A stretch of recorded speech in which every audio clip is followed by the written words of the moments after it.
নমস্কার। বাগুর বুদ্ধি লিখেছেন শ্রী অপূর্ব দত্ত। বাগুর বয়স মাত্র 2 মাস, পড়তে যাবে বার্লিনে। মা বলল সঙ্গে কিছু গরু দুধ আর বার্লিনে।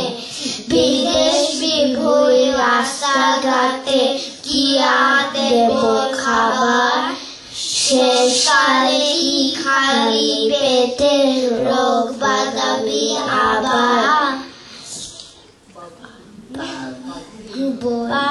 বাঘু বলল মৃত্যুতে মা, তোমার এত ভাবনা কি যে বলল প্লেনে ভেতরে খাবার কি আর পাবো না।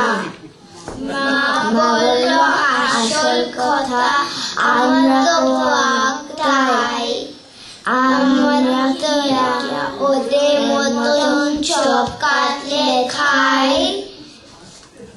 হাসতে হাসতে বলল বাঘু আমি কি আর পাগল, খোঁজ দিয়েছি একই প্লেনে যাচ্ছে 200 ছাগল।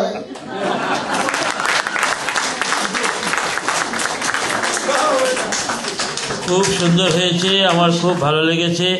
তো I convey my thanks and encouragement as well as blessings to all the children who have performed beautifully.